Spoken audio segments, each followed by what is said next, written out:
Hello and welcome back to the channel. My name is Alex Chen, and tonight, we need to talk about the future of travel, and the politics that could slam doors shut. We all love travel. It connects us, broadens our horizons, and reminds us the world is bigger than our own backyard.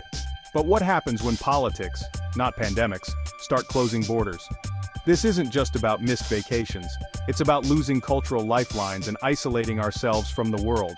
These issues affect everyone, from seasoned travelers to those dreaming of their first trip. That's why we're here, to understand what could happen and how we can be ready.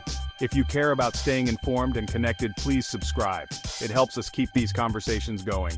Now let's dive in. Time to unpack the suitcase of geopolitical hypotheticals. First up, Japan. Japan's part of the U.S. visa waiver program, making travel easy and mutually beneficial. Japanese tourists bring billions to the U.S. economy, while Americans flock to Japan for cherry blossoms and culture. If this relationship were suddenly restricted, chaos would follow. Families, students, and businesses would be thrown into bureaucratic limbo. The message?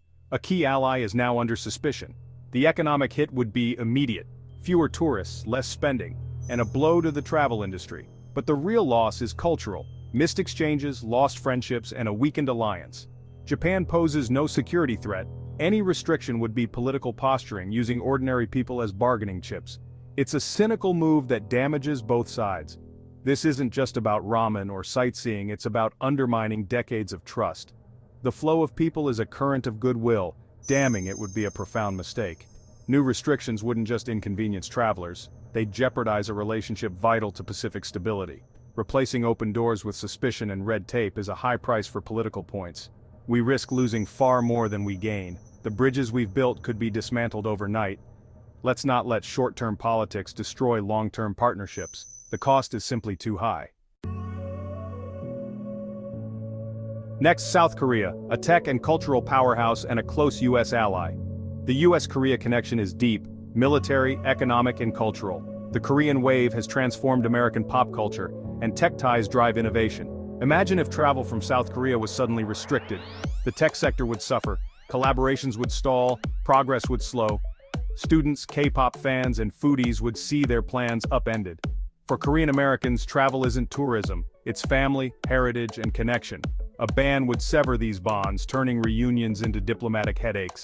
Geopolitically, it would destabilize a region already on edge, signaling unreliability to a key partner. South Korea is a vibrant democracy. There's no security reason for a ban. Any restriction would be political theater, not strategy. It would harm our economy, weaken security, and alienate a generation. We'd be trading partnership for suspicion, telling a close friend our relationship is conditional. That's a terrible deal, no matter how you slice the kimchi. Let's not sabotage a dynamic alliance for empty gestures. The cost to innovation, culture, and trust would be immense. We need more bridges, not more barriers. Let's keep the doors open. Now, China. The U.S.-China relationship is complex. Economic codependence, rivalry, and tension. China isn't on the visa waiver program, but travel between the two is massive. Chinese students fill American universities, supporting budgets and enriching classrooms. A blanket ban would devastate higher education and tourism, costing billions and countless jobs. National security concerns exist, but a total ban is a blunt, damaging tool. It punishes students, families, and entrepreneurs for the actions of a few. It sends a message of xenophobia, fueling distrust and retaliation. China would respond in kind, cutting off Americans from a huge market and vital exchanges. We'd lose access, understanding, and influence, fast-tracking a new Cold War. We need more communication, not less, more windows, not walls. A travel ban would isolate us, cripple universities, and worsen tensions. It's a policy driven by fear, not strategy. Both nations and the world would be poorer and less safe. Let's choose engagement over isolation. Let's talk about India, the world's largest democracy and a rising tech power. The US-India relationship thrives on shared values and human connections. Indian talent is the backbone of Silicon Valley. The H-1B program fuels American innovation. A travel ban would sever this pipeline, hurting our economy and tech sector. Indian-owned businesses employ hundreds of thousands of Americans. The Indian diaspora enriches our culture, science, and cities. A ban would insult millions, telling them their heritage is a liability. Students, families, and tourists would all be cut off, damaging communities and universities. Geopolitically, it's nonsensical. India is a key partner in countering China. Restricting travel would undo years of diplomacy and push India away. There's no justification. India is a friendly democracy. Such a move would be anti-innovation, anti-business, and anti-family. It would betray the values of openness and opportunity. The cost to our economy, partnerships, and communities would be enormous. Let's not sabotage our future for political theater. Now, Thailand, the land of smiles and a tourism hotspot. Americans love Thailand's beaches, food, and culture. Thais visit the U.S. for study and family. A travel ban would be baffling. Thailand is a treaty ally, not a threat. The economic impact would be real, but the diplomatic fallout would be worse. It would damage America's reputation across Southeast Asia, making us seem unpredictable. The cultural loss would be huge. Thai cuisine, films, and community enrich American life. For Thai Americans, travel is about family and heritage. A ban would hurt retirees, expats, and digital nomads who call Thailand home. It would push Thailand and the region closer to rival powers. Such a move would be impulsive, not strategic. We'd alienate an ally, hurt families, and cede influence. The benefits? None. The costs? High. Let's keep the relationship open, not closed. Don't wipe the smile off international diplomacy. Vietnam, a story of resilience and transformation. Once enemies, the US and Vietnam are now close partners, with booming trade and tourism. American tourists and Vietnamese Americans connect through travel, building new bridges. A travel ban would reverse decades of progress, reopening old wounds. For Vietnamese Americans, it would sever family ties and block reconnection with their roots. Economically, it would disrupt supply chains and send a chilling message to businesses. Strategically, it would undermine efforts to balance China's influence in the region. Vietnam is not a threat, it's a forward-looking partner. A ban would be a symbolic act of hostility, not grounded in logic. It would dishonor reconciliation and throw away a promising partnership. This isn't just about missing out on foe, it's about the future.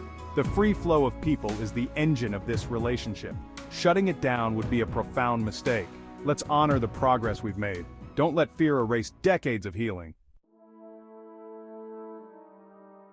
Finally, the Philippines, a relationship defined by family. Over 4 million Filipino Americans rely on travel to maintain deep personal ties. Travel is a lifeline for family, remittances, and heritage. A travel ban would sever these bonds, inflicting immense pain on a vital community. Filipino Americans are nurses, soldiers, neighbors, integral to American life. The Philippines is a treaty ally, crucial for Pacific security. A ban would destabilize the relationship and send shockwaves through the region. Economically, it would disrupt remittances and hurt both countries. There's no security rationale, only prejudice or political calculation. Such a policy would create two tiers of citizenship based on origin. It's fundamentally un-American. This isn't just foreign policy, it's about our own citizens. Breaking these ties achieves nothing and causes immeasurable harm. Let's not betray our values or our people. Keep the doors and hearts open. So, that's our tour of a world with more walls and fewer bridges. From Japan to the Philippines, travel bans would hurt economies, security, and human connections. This is about people, students, families, innovators, whose lives would be upended. The world is changing, and travel rules can shift fast. Staying informed is essential for travelers and citizens alike. Understanding these issues helps us advocate for smarter policies and cherish our freedom to explore. A passport is more than a document, it's a key to our shared humanity. If you value these conversations, please subscribe and join our community. Thank you for watching. Stay curious, stay engaged, and never stop exploring. See you in the next one.